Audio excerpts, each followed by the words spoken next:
the interesting part is that if you create a portal like this, each side of the portal can lead to a different place. So if I go in this one, it could on this side, it could take me somewhere different. And if you were to go in on this side, you would have to be at a different location.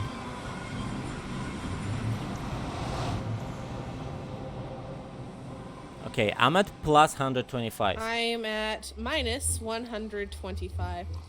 Amazing. That is actually super cool. Yeah. That's awesome. That is. Do you know how to link nether portals? Hello?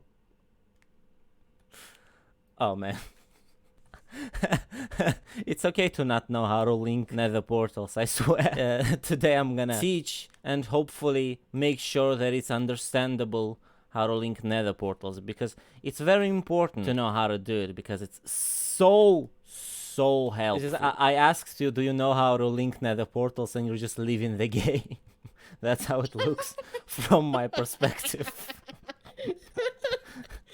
I don't know what happened. It just like boom, just gone. Have you ever went through nether portal and it was confusing? Like either it's not connecting back, or I don't know, something like that. Yeah, and yeah, it happens a lot. Yeah, so I have answer. Answer is not only one block of obsidian, but you know, it's actually kind of not that easy answer either. So let's find actually coordinates that's gonna be super easy to count. And I think you heard that in Nether the coordinates are 8 times less than in Overworld, right? I have heard that, yes. Yeah, so we're gonna find just coordinates that is easy to count and easy to divide by 8 and stuff. So 160 by Z and make it 320. If the frame is outside of the chunk border, it's totally fine, because we need only the inside to be in the right place. Okay. How did I mess up the height of the portal? Anyway, let's go through. It created a portal, and we will assume it will be super close and perfectly aligned, right? Because we had 320 divided by 8. It should have been how much? 40, right? But this portal is at minus 32. And that's where all the problems start. Same with the Z coordinates. This is 15, and 160 divided by 8 should have been how much? 20? So let's say you created a portal in the overworld, and correct coordinates for the game to create a portal is gonna be here, right? Right. But there is no place to actually put the portal in, right? Yeah, there's no ground. Yeah, so with the radius of 64 blocks, it's most likely going to create a portal somewhere over there, right? So it will be one-way portal. If you would go through that portal, and this is where it goes, you couldn't go back, because it's gonna take these coordinates already, calculate where it's supposed to be in the overworld, and he's not gonna find, because it's not gonna find your old portal, because it's just too far away from the radius. Oh, so then it'll create a new portal in the overworld. Yeah, then it's gonna just create a new portal in the overworld.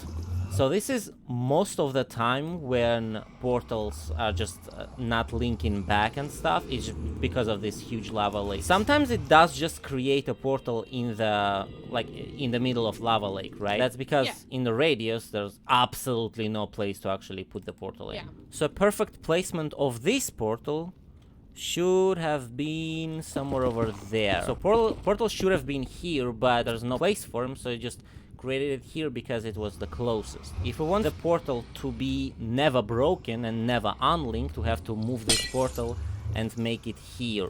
At the same time, we just have to make it in the same chunk. So if we're gonna make it like here, for example, right? This portal will never be unlinked from the other one. Oh. We don't have to go through, like, you can just trust me on this one, right? Yeah. Now, yes, but in order for that to work, we have to manually create those portals in the overworld. Oh. Yeah. You know what? Let's just make it, and I'm gonna just show you.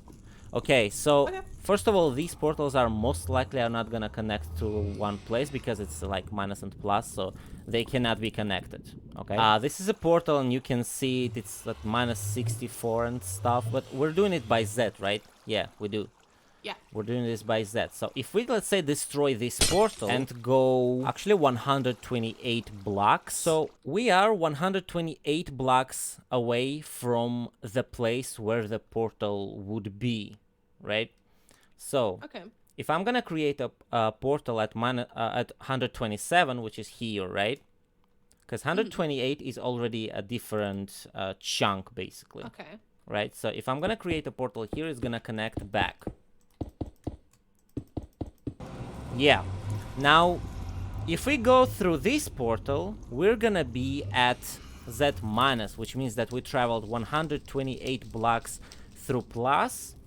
And now we're gonna go somewhere and it can be minus 128. So if we go here, you can see that we just traveled 180 blocks instead of, how many was it? 8 blocks in the nether? Something like that, yeah. Yeah. But if we teleport at minus 127 by Z, we can even make it bigger. And now we can travel from minus 26 by Z, let's go, all the way to plus 128. But even greater than that, we can travel both in the same portal. And it actually depends if I created both of the portals at the same coordinates, plus 127 and minus 127. But actually, you know what? It's minus and plus, so they can't actually connect anyway. So if you're gonna go there and I'm gonna go here, we're gonna be in a different place. Let's go in a group actually and...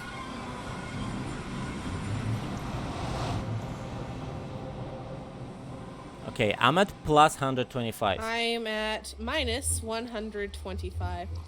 Amazing. That is actually super cool. Yeah. That's awesome. That is. I already have done this. I made 4 portals in the nether, and each of the sides of them connected to a different place. And it was at 0, obviously. That's actually really cool. So you were able to go in 4 different locations from 8 different locations. 8 different locations from 4 different portals. That's awesome. Yeah, that is 128 blocks away from each other. Or 64. Yeah, if it's 8 portals, then it's 64 blocks away from each other.